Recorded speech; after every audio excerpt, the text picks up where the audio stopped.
കൃഷ്ണ ഗുരുവായൂരപ്പ ശക്തി തരൂ. Hello hi നമസ്കാരം. നിങ്ങൾ ഈ റെഡ് ഫ്ലാഗ് എന്ന് കേട്ടിട്ടുണ്ടോ? പല ആൾക്കാരും സോഷ്യൽ മീഡിയയിലായിരിക്കും ഈ വാക്കുകൾ കേട്ടിട്ടുണ്ടാവുക. സ്വന്തം ജീവിതത്തിൽ ഒരാൾ റെഡ് ഫ്ലാഗ് ആണെന്ന് മനസ്സിലാക്കാൻ പോലും പറ്റാത്ത ആളുകളാണ് നമ്മുടെ നാട്ടിലിപ്പോൾ ജീവിച്ചിരിക്കുന്നതിൽ പല ആളുകളും. എനിക്കും കുറേ റെഡ് ഫ്ലാഗുകളൊക്കെ മനസ്സിലാക്കാൻ പറ്റാതെ പോയിട്ടുണ്ട്. അപ്പോൾ ഈ റെഡ് ഫ്ലാഗ് എന്ന് പറയുന്ന കാര്യത്തെക്കുറിച്ച് നിങ്ങൾക്ക് കൃത്യമായ ധാരണയില്ലെങ്കിൽ ബിഗ് ബോസ് സീസൺ 7 മലയാളം കാണണം. ആ പരിപാടി നിങ്ങൾ കാണുന്നതുകൊണ്ടാണല്ലോ നിങ്ങൾ അനാലിസിസ് വീഡിയോ കാണുന്നത്. അപ്പോൾ ഇത്തവണത്തെ ബിഗ് ബോസ് സീസൺ 7 മലയാളത്തിലെ കണ്ടസ്റ്റൻസിലെ അനുമോളെ നിങ്ങൾ സ്പെസിഫിക്കലി എടുത്തു വെക്കണം. അനുമോളുടെ ഇതുവരെയുള്ള ഗെയിം സ്ട്രാറ്റജി ഒന്നും അല്ല പറയുന്നത്, മുഴുവൻ എല്ലാം എണ്ണിപ്പെറുക്കി വെക്കുകയാണെങ്കിൽ, നമ്മൾ അവരുടെ വ്യക്തിജീവിതത്തെക്കുറിച്ച് പറയുന്നില്ല, അവരെ ദയവ് ചെയ്ത് നിങ്ങൾ സൈബർ ബുള്ളി ചെയ്യരുത്. ഈ പറയുന്ന കണ്ടൻറ്റ് എന്ന് പറയുന്നത് അവരുടെ ഗെയിം സ്ട്രാറ്റജിയെക്കുറിച്ച് മാത്രമുള്ളതാണ്.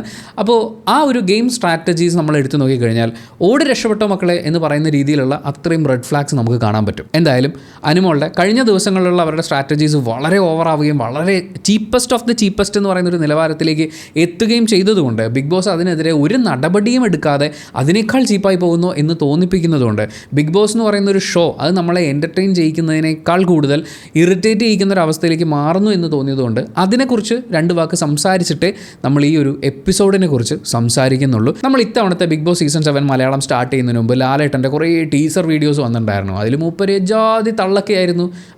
അതൊക്കെ കണ്ടപ്പോൾ വൻ പ്രതീക്ഷകളായിരുന്നു. പക്ഷേ ഇപ്പോൾ തിരിഞ്ഞു നിന്ന് ആലോചിച്ച് നോക്കുമ്പോൾ എന്ത് തള്ളൊക്കെയാണ് ലാലേട്ട നിങ്ങൾ തള്ളിയത് എന്ന് ചോദിക്കാൻ തോന്നിപ്പോവാണ്. ഇൻക്ലൂഡിങ് മോഹൻലാൽ, അതായത് ബിഗ് ബോസ് സീസൺ 7 മലയാളത്തിൽ ആങ്കറായി വരുന്ന മോഹൻലാലിനെ വരെ വരട്ടുന്ന രീതിയിൽ ലാലേട്ടൻ ക്യാരക്ടറിനെ വെച്ചുകൊണ്ടാണ് അവർ ആ പ്രൊമോ ചെയ്തിട്ടുള്ളത്. നല്ല ഐഡിയ ഒക്കെ ആയിരുന്നു. എന്തായാലും അതിൽ പറഞ്ഞ ചില കാര്യങ്ങൾ, ഇപ്പോൾ ഒരു പ്രൊമോയിൽ അദ്ദേഹം പറയുന്നത് രസിപ്പിക്കാൻ വരുന്നവർ വെറുപ്പിക്കരുത്, അതിനി സമ്മതിക്കില്ല എന്നാണ്. എന്നിട്ട് എന്താണ് ബിഗ് ബോസ് ഇവിടെ സംഭവിച്ചുകൊണ്ടിരിക്കുന്നത്? ഇതിപ്പോൾ ഒരു ഗെയിമറെ വെറുപ്പിക്കുക എന്നുള്ളതല്ല, അല്ലെങ്കിൽ ആ ഹൗസിലുള്ള എല്ലാവരെയും വെറുപ്പിക്കുക എന്നുള്ളത് മാത്രമല്ല, ഹൗസിലുള്ളവരെ, അവരുടെ ഫാമിലിയെ, അവരുടെ വെൽവിഷേഴ്സിനെ, ഇതൊന്നും അറിയാതെ ഈ പ്രോഗ്രാമിലെ പല ഇവൻറ്റുകളും കണ്ടുകൊണ്ടിരിക്കുന്ന ആളുകളെ മുഴുവൻ വെറുപ്പിക്കുന്ന ഒരു അവസ്ഥയിലേക്ക് പല കാര്യങ്ങളും മാറിക്കൊണ്ടിരിക്കുകയാണ്. അത് കഴിഞ്ഞ് ഒരു കരയുന്ന പെൺകുട്ടിയെ വെച്ചുകൊണ്ടുള്ള പ്രൊമോ ഉണ്ടായിരുന്നു. ആ സമയത്ത് കരയുന്ന പെൺകുട്ടിയുടെ അടുത്തേക്ക് പോയിട്ട്, അതായത് മുതലയുടെ അകത്താണ് ഈ കുട്ടി ഇരിക്കുന്നത്, മുതലക്കണ്ണീർ എന്ന് പറയുന്ന പരിപാടി തന്നെയാണ്. എന്തൊരു ഭാവനാത്മകമായിട്ടാണ്, ഇത്ര പ്രഡിക്റ്റബിൾ സ്വഭാവത്തിലാണ് അവർ ഈ പ്രൊമോ ചെയ്തിരിക്കുന്നതെന്നാണ് എനിക്ക് പെട്ടെന്ന് തോന്നിയത്. എന്തായാലും അങ്ങനെ മുതലയ്ക്ക് അകത്തിരുന്ന് കണ്ണീരൊഴുക്കുന്ന പെൺകുട്ടിയോട് കുണുവാവ കരയുവാണോ എന്ന് ലാലേട്ടൻ ചോദിക്കുന്നുണ്ട്. എല്ലാവരും ഒറ്റപ്പെടുത്തിയോ എന്നുള്ള ചോദ്യവും ഉണ്ട്. എന്തിനാ മോളു ഷോയ്ക്കകത്ത് വേറൊരു ഷോ എന്ന് ലാലേട്ടൻ ചോദിക്കുന്ന കേൾക്കുമ്പോൾ ഈ ലാലേട്ടൻ കഴിഞ്ഞ ആഴ്ച എവിടെയിരുന്നു എന്ന് നമുക്ക് ചോദിക്കാൻ തോന്നുന്നത് പോലത്തെ അങ്ങനത്തെ ഒരു പെർഫോമൻസ് ആണ് ഈ പ്രൊമോയിലുള്ളത്. വിക്ടിം കാർഡ് ഇറക്കല്ലേ, ചീട്ട് ഞാൻ കീറും എന്നാണ് പ്രൊമോയിൽ ലാലേട്ടൻ പറയുന്നത്. പക്ഷെ കഴിഞ്ഞൊരു 2-3 ആഴ്ച നമ്മൾ എടുത്തു വെച്ച് നോക്കുമ്പോൾ ഒരു വീക്കെൻഡിൽ പോലും ലാലേട്ടൻ ഇത് ശ്രദ്ധിച്ചിട്ടില്ല, ബിഗ് ബോസ് ഇത് അറിഞ്ഞിട്ടേ ഇല്ല. ഇപ്പോൾ ആ ഗെയിം അതിൻ്റെ ഏറ്റവും പീക്ക് മോശം അവസ്ഥയിലേക്ക് മാറിയിരിക്കുകയാണ്. അപ്പോഴും ഇതൊന്നും കാണുന്നില്ലേ, കീറാൻ ചീട്ടൊന്നും നിങ്ങളുടെ കയ്യിൽ ഇല്ലേ എന്നൊക്കെ നമുക്ക് ചോദിക്കാൻ തോന്നുകയാണ്. അത് കഴിഞ്ഞ് പ്രൊമോയിൽ വരുന്ന ലാലേട്ടൻ ഈ പ്രോഗ്രാം ചെയ്യുന്ന ലാലേട്ടനോട് സേഫ് ഗെയിം നിങ്ങളും കളിക്കരുത് എന്ന് പറയുന്നുണ്ട്. ഫേക്ക് കാർഡ്, വിക്ടിം കാർഡ്, പിന്നെ നമുക്ക് അതിൻ്റെ കൂടെ വെക്കാവുന്ന കരച്ചിൽ സ്ട്രാറ്റജി, ഇതൊന്നും ഇറക്കരുത് എന്നൊക്കെ ഈ പറയുന്ന പ്രൊമോയിൽ വരുന്ന ലാലേട്ടൻ പറയുന്നുണ്ട്. പക്ഷേ ബിഗ് ബോസ് ഇത് സേഫ് കളിക്കുകയാണോ? അതായത് ഇത്രയും മോശം സ്ട്രാറ്റജികൾ കണ്ടിന്യൂസ് ആയി ഉപയോഗിക്കുന്ന ഒരു കണ്ടസ്റ്റൻറ്റിനെ ഇറക്കി വിട്ടാൽ നമ്മുടെ റേറ്റിംഗ് താഴെ പോകുമോ എന്ന ഭയം എന്ന് പറയുന്ന ഒരവസ്ഥയിലേക്ക് ഏഷ്യാനെറ്റും ബിഗ് ബോസും ഒക്കെ എത്തിയിട്ടുണ്ടോ? അത് കഴിഞ്ഞ് ഈ മേക്കപ്പ് ഒക്കെ ഒഴിവാക്കുന്ന ആ ഒരു സമയത്തെക്കുറിച്ചുള്ള ലാലേട്ടൻ്റെ ഒരു പ്രൊമോ ഉണ്ടായിരുന്നു. ആ പ്രൊമോ ഒക്കെ എടുത്ത് നോക്കുകയാണെങ്കിൽ ലാലേട്ടൻ മേക്കപ്പ് സാധനങ്ങളൊക്കെ കുടഞ്ഞിട്ടതിന് ശേഷം ഇതൊക്കെ ഒഴിവാക്കിയതിന് ശേഷമുള്ള കാര്യങ്ങളെക്കുറിച്ച് പറയുന്നുണ്ട്. പക്ഷേ മേക്കപ്പ് സാധനങ്ങൾ അവരിൽ നിന്ന് പിടിച്ചു വെച്ചതുപോലെ തന്നെ അവർ ഇറക്കാൻ സാധ്യതയുള്ള ഈ കുടുംബാംഗങ്ങളെ തൊട്ട് കളിക്കുക, അതുപോലെ മലയാളിയുടെ സദാചാര ബോധത്തിന് ഈ കണ്ടസ്റ്റൻസിൽ ബാക്കിയുള്ളവരെയൊക്കെ ഇട്ടുകൊടുത്ത് അവരെ പുറത്ത് ആക്രമിക്കുമെന്നുള്ള, അല്ലെങ്കിൽ ആക്രമിക്കപ്പെടുമെന്നുള്ള കാര്യം ഹൗസിനകത്തിരുന്ന് ഉറപ്പാക്കുക എന്നൊക്കെ പറയുന്നത് പോലത്തെ ചീപ്പ് സ്ട്രാറ്റജികൾ കൂടി അവരിൽ നിന്ന് പിടിച്ചു വാങ്ങി വെച്ചിട്ട് വേണമായിരുന്നു ഹൗസിലേക്ക് കയറ്റി വിടാൻ എന്ന് പറയാൻ തോന്നുന്നുണ്ട്. തലോടലും ഉണ്ടാവും എന്നാണ് ആ പ്രൊമോയിൽ ലാലേട്ടൻ പറയുന്നത്. പക്ഷേ തല്ലൊന്നും നമ്മൾ കാണുന്നില്ല. ഒരു ആവറേജ് തലോടൽ, മറ്റേ രാജംബി ദേവിൻ്റെ ക്യാരക്ടർ പറയുന്ന പോലെ അപ്പനെ നീ എന്തെങ്കിലും ഒരു മോശാവസ്ഥയിൽ കണ്ടിട്ടുണ്ടോ? എപ്പോഴും ഒരേ അബോധാവസ്ഥയിൽ പോകുന്നു എന്ന് പറയുന്ന പോലെ ഇങ്ങനെ തട്ടി തലോടിയൊക്കെ പോകുന്നുണ്ട്. അതുപോലെ ബിഗ് ബോസ് ഹൗസ് നമ്മളെടുത്ത് നോക്കുകയാണെങ്കിലും ലാലേട്ടൻ അഴിക്കുന്ന 40 വട്ടം പറയുന്നതാണെങ്കിലും വലിയ വീടാണ്, വലിയ ലൊക്കേഷനാണ്, ഇത്രയും നല്ല സ്ഥലമാണ്, പിന്നെ ഇവിടെ നിന്നാണ് ജയ്പൂരിൽ നിന്ന് അങ്ങാണ്ട് കൊണ്ടുവന്ന ടൈലാണ് അടുക്കളയെ വിരിച്ചിട്ടിരിക്കുന്നത് എന്നൊക്കെ പറയുന്നുണ്ട്. പക്ഷേ ഈ ഹൗസിനുള്ളിൽ ആളുകൾക്ക് നന്നായി ഇരുന്ന് ആഹാരം കഴിക്കാൻ, നന്നായി കിടന്നുറങ്ങാൻ, നന്നായി സംസാരിച്ചിരിക്കാൻ കുറേ സ്ഥലങ്ങൾ ഒരുക്കി വെക്കുമ്പോൾ ഇത് കണ്ടുകൊണ്ടിരിക്കുന്ന അവരുടെ ബന്ധുക്കൾക്കും സുഹൃത്തുക്കൾക്കും മറ്റ് ഓഡിയൻസിനും ഒക്കെ ഇതേ നന്നായി ആഹാരം കഴിക്കാനും നന്നായി ഉറങ്ങാനും സമാധാനമായി ജീവിക്കാനും ഒക്കെയുള്ള ഒരു സാഹചര്യം ഉണ്ടാവണം എന്ന് ബിഗ് ബോസും കൂടി ഒന്ന് ചിന്തിക്കണം. പരദൂഷണ കാർഡിറക്കിയാൽ പണി തരും എന്നാണ് മറ്റൊരു പ്രൊമോയിൽ ലാലേട്ടൻ പറഞ്ഞത്. ഇവിടെ എന്താണ് സംഭവിച്ചുകൊണ്ടിരിക്കുന്നത്? നമുക്ക് അനുമോൾ എന്ന് പറയുന്ന ഒറ്റ കണ്ടസ്റ്റൻറ്റിനെ മാത്രം എടുത്തു വെച്ച് നോക്കാം. അപ്പാനി ശരത് സ്ത്രീകളുമായി ബന്ധപ്പെട്ടിട്ടുള്ള പ്രശ്നങ്ങളുണ്ട് എന്നുള്ള രീതിയിൽ അദ്ദേഹത്തിന് ഇങ്ങനെ സൈബർ ബുള്ളിങ്ങിന് വേണ്ടി ഇട്ട് കൊടുക്കുന്നു. നമുക്ക് അതിനെക്കുറിച്ച് വിശദമായിട്ട് പറയാം. അങ്ങനെ ഇട്ട് കൊടുക്കുന്ന ഒന്ന്, അക്ബർ എന്ന് പറയുന്ന ഒരു കണ്ടസ്റ്റൻറ്റിനെ കുറിച്ച്, റെന എന്ന് പറയുന്ന ഒരു കണ്ടസ്റ്റൻറ്റിനെ കുറിച്ച്, ഇങ്ങനെ ഓരോരുത്തരെയും എണ്ണിപ്പെറുക്കി നാട്ടുകാർക്ക് കടിച്ചു കീറാൻ ഇട്ട് കൊടുക്കുക എന്നുള്ളതാണ്. അതായത് പരദൂഷണത്തിന് വേണ്ടി ഇട്ട് കൊടുക്കുക എന്ന് പറയുന്ന പരിപാടിയാണ് ഇവിടെ സംഭവിച്ചുകൊണ്ടിരിക്കുന്നത്. മാറി മാറി ഓരോരുത്തരും ഇരുന്ന് ബാക്കിയുള്ളവരുടെ കുറ്റം പറയുക, അപവാദ കഥകൾ പറഞ്ഞുണ്ടാക്കുക, ഇല്ലാത്ത കാര്യങ്ങൾ പറഞ്ഞുണ്ടാക്കുക. ഇതൊക്കെയാണ് ഇവിടെ ഇപ്പോഴും സംഭവിച്ചുകൊണ്ടിരിക്കുന്നത്. ഇത്രയും ആഴ്ചകളായിട്ടും കരഞ്ഞു കാണിക്കൽ, ക്യൂട്ട്നെസ് കാണിക്കൽ, കലിപ്പ് കാണിക്കൽ, ഈ നാടക കമ്പനികളെല്ലാം ഞാൻ പൂട്ടിക്കും എന്ന് പ്രൊമോയിൽ ലാലേട്ടൻ പറയുന്നുണ്ട്. എൻ്റെ പൊന്നു ലാലേട്ടാ പോട്ടെ, ലാലേട്ടൻ പോട്ടെ. ബിഗ് ബോസ്, നിങ്ങൾ ഈ പറയുന്ന എല്ലാ ട്രാക്കും ഒരുമിച്ച് ഇറക്കിയിട്ട് അവിടെ നെഞ്ചും വിരിച്ച് ഒരു പണിയെടുക്കാതെ ഫുഡ് അടിച്ച് പോകുന്ന ആളുകളുണ്ട്, നിങ്ങൾ കാണുന്നില്ലേ? അതുപോലെ ഒരു കുഞ്ഞു സാധനം കൂടിയുണ്ട്. അതായത് ഈ കുപ്പിയിൽ വെള്ളം നിറയ്ക്കുന്ന ടാസ്കും കൊണ്ട് വന്നാൽ ടാസ്ക് ടീമിൻ്റെ തലമണ്ടക്കിട്ട് അടിക്കും എന്ന് പറയുന്ന ഒരു പ്രൊമോ ഉണ്ട്. അത് വളരെ അർത്ഥവത്തായൊരു പ്രൊമോ ആണ്. ആ പ്രൊമോ ശരിക്കും ബിഗ് ബോസ് ടീം ഒന്ന് ശരിക്കിരുന്ന് കാണേണ്ടതുണ്ട്. കാരണം ഇവിടെ ഇവർക്കിപ്പോൾ പ്രത്യേകിച്ച് പണിയൊന്നുമില്ല. നല്ലോണം മേലനങ്ങുന്ന ടാസ്ക് ഒന്നും ഈ ഒരാഴ്ച തുടങ്ങിയതിന് ശേഷം സംഭവിച്ചിട്ടില്ല. അതുകൊണ്ട് തന്നെ മേലനങ്ങാതിരിക്കുന്നത് കൊണ്ട് ബാക്കിയുള്ളവരുടെ കുറ്റങ്ങൾ കണ്ടുപിടിച്ച് ആവശ്യമില്ലാത്ത വഴക്കുകൾ ഉണ്ടാക്കി, ഇവിടെയാണ് പ്രശ്നം. പ്രത്യേകിച്ചൊന്നും ചെയ്യാനില്ല, അപ്പോൾ കുത്തിത്തിരിപ്പ് ഉണ്ടാക്കുക എന്ന് പറയുന്നതാണ് ഇവിടെ സംഭവിച്ചുകൊണ്ടിരിക്കുന്നത്. കുറച്ച് ആൾക്കാർ മാത്രം അവിടെ ടാസ്ക് ചെയ്യുന്നുണ്ട്, അല്ലെങ്കിൽ ടാസ്ക് ചെയ്യേണ്ട അവസ്ഥയിലേക്ക് വരുന്നുണ്ട്. ബാക്കിയുള്ളവർക്ക് കുറ്റം പറയുക, പരദൂഷണം പറയുക, കരച്ചിൽ സ്ട്രാറ്റജി, ക്യൂട്ട്നെസ് ഇടാൻ പറ്റുന്നില്ല അതുകൊണ്ട് കലിപ്പിടുന്നു, ഇതൊക്കെയാണ് അവിടെ സംഭവിക്കുന്നത്. ഈ കാർഡുകളെല്ലാം തന്നെ എല്ലാ കാർഡുകളും ഒരുമിച്ചിറക്കുന്ന ഒരു പ്ലെയറാണ് അനുമോൾ. അനുമോളെ കുറിച്ചാണ് നമുക്ക് കുറച്ച് സംസാരിക്കാനുള്ളത്. പക്ഷേ വീണ്ടും ഞാൻ പറയുന്നു, അനുമോളെ സൈബർ ബുള്ളി ചെയ്യാനോ അവരുടെ പേഴ്സണൽ ലൈഫിലേക്കും പേഴ്സണൽ റിലേഷൻഷിപ്പുകളിലേക്കും കടന്നു കയറി അതിനെയൊക്കെ മോശമാക്കി അവരുടെയും സമാധാനം കളയുക എന്നുള്ളതൊന്നും നമ്മുടെ ഉദ്ദേശമല്ല. ഞാൻ ഈ വീഡിയോയിൽ പറയുന്ന കണ്ടന്റ് ഉപയോഗിച്ച് നിങ്ങളത് ചെയ്യരുത് എന്നാണ് എനിക്കും പറയാനുള്ളത്. പക്ഷേ വളരെ മോശം സ്ട്രാറ്റജികൾ ഉപയോഗിക്കുമ്പോൾ അതിനിവിടെ ഒരു ടോക്സിക് ഫാൻ ബേസ് ഉള്ളപ്പോൾ നമ്മൾ ഈ കാര്യങ്ങൾ സൂചിപ്പിക്കാതെ പോകുന്നത് തെറ്റായിപ്പോൾ. ഇപ്പോൾ അനുമോളെ നോക്കിയാലും ഷാനവാസിനെ നോക്കിയാലും രണ്ടുപേരും ഏതാണ്ട് സിമിലർ ആയിട്ടുള്ള ട്രാക്കിലൂടെയാണ് പോകുന്നത്. പക്ഷേ ഷാനവാസ് അനുമോളെ സംബന്ധിച്ച് നോക്കുമ്പോൾ ജസ്റ്റ് ഒരു ഈച്ച മാത്രമാണ്. അതായത് ഒരു പ്രശ്നമുണ്ട്, അതൊരു വൃത്തികെട്ട പ്രശ്നമാണ്, ഒരുപാട് നാറ്റം ഉണ്ടാകുന്ന, ബാക്കിയുള്ളവർക്ക് കണ്ടാൽ ബുദ്ധിമുട്ടുണ്ടാകുന്ന പോലത്തെ അത്രയും ചീപ്പ് പരിപാടിയൊക്കെ ആയിരിക്കും. ഷാനവാസ് അതിൻ്റെ മുകളിൽ കയറിയിരുന്ന് ഞാനാണ് ഇതിൻ്റെ രാജാവ് എന്നുള്ള രീതിയിൽ കുറച്ച് സാധനങ്ങളൊക്കെ ഇറക്കും. പക്ഷേ പുള്ളി അത് ക്രിയേറ്റ് ചെയ്യില്ല. അനുമോൾ ഇട്ട് കൊടുക്കുന്ന ഒരു വേസ്റ്റ് ചിന്താഗതിയുടെയോ വേസ്റ്റ് സ്ട്രാറ്റജിയുടെയോ പുറത്തിരിക്കുന്ന ഒരു ഈച്ച മാത്രമാണ് ഷാനവാസ്. എന്നിട്ടും ഷാനവാസിനെയാണ് ലാലേട്ടൻ താക്കീത് ചെയ്തത്. ഈ ഗെയിം ഇങ്ങനെ കളിക്കണം, ഡീസൻ്റായിട്ട് കളിക്കണം എന്നൊക്കെ പറയുന്ന കാര്യങ്ങൾ പറയുന്നത്. ഇത് മുഴുവൻ ഇട്ട് കൊടുക്കുന്ന ഒരാളവിടെ ഇരിക്കുകയാണ്, അത് അനുമോളാണ്. നിങ്ങൾ നോക്കൂ, അപ്പാനി ശരത്തിനെ പുറത്ത് ഇത്രയും സൈബർ ബുള്ളി ചെയ്ത ആ വീടിനകത്ത് ഷാനവാസിന് പുറകെ നടത്തിക്കാൻ പാകത്തിന് ഒരു കണ്ടന്റ് ഇട്ട് കൊടുത്ത ആ കാര്യം ആദ്യമായ ഹൗസിൽ വിളിച്ചു പറയുന്നത് അനുമോളാണ്. അതിനെക്കുറിച്ച് കുറേ ആൾക്കാർ പല രീതിയിൽ സംസാരിച്ചിട്ടുണ്ടായിരുന്നു. ഇപ്പോൾ അപ്പാനി ശരത്ത് ആദ്യം അനുമോളെക്കുറിച്ച് മോശം പറഞ്ഞില്ലേ, മോശം പറഞ്ഞിട്ടുണ്ടായിരുന്നു, അത് മോശം കാര്യമാണ്. പക്ഷേ അത് അയാൾ അവിടെ വെച്ച് നിർത്തി. പിന്നീട് അത് ആവർത്തിച്ചിട്ടില്ല. അനുമോളെക്കുറിച്ച് മറ്റേതെങ്കിലും ഒരു പുരുഷനെ ചേർത്തോ അല്ലെങ്കിൽ അവരുടെ വ്യക്തിബന്ധങ്ങളെക്കുറിച്ചോ വീട്ടുകാരെക്കുറിച്ചോ അപ്പാനി ശരത്ത് പിന്നീട് അറ്റാക്ക് ചെയ്യാൻ ഇറങ്ങിയിട്ടില്ല. അക്ബറിൻ്റെ കാര്യത്തിലേക്ക് നിങ്ങൾ നോക്കൂ, അക്ബറിൻ്റെ നോട്ടം ശരിയല്ല എന്ന് അനുമോളുടെ പ്രേക്ഷകരിരുന്ന് കാണുമല്ലോ. ഈ 1 hour ടെലികാസ്റ്റ് ചെയ്യുന്ന പരിപാടിയിൽ വരുമെന്ന കൃത്യമായ ധാരണയിൽ തന്നെയാണ് അനുമോൾ ഈ ഒരു സെൻറ്റൻസ് പറഞ്ഞിട്ടുണ്ടാവുക. ആൻഡ് അക്ബറിനോട് അതിനുശേഷവും അവർ യാതൊരു തരത്തിലും ഒരു സന്ധി ചേരലുണ്ടായിട്ടില്ല. എപ്പോഴും ഒരു ശത്രുതാ മനോഭാവത്തോടുകൂടി തന്നെയാണ് നോക്കിക്കാണുന്നത്. അതായത് ഓപ്പോസിറ്റ് നിൽക്കുന്ന വളരെ സ്ട്രോങ് ആയിട്ടുള്ളൊരു പ്ലെയറാണ്. ആ പ്ലെയറെ താറടിച്ച് കാണിക്കുക. എനിക്ക് എന്തായാലും മത്സരിച്ച് നിങ്ങളുടെ മോളിൽ കയറാൻ പറ്റില്ല. ഇന്നത്തെ എപ്പിസോഡിൽ അക്ബർ അത് കൃത്യമായിട്ട് പറയുന്നുണ്ട്.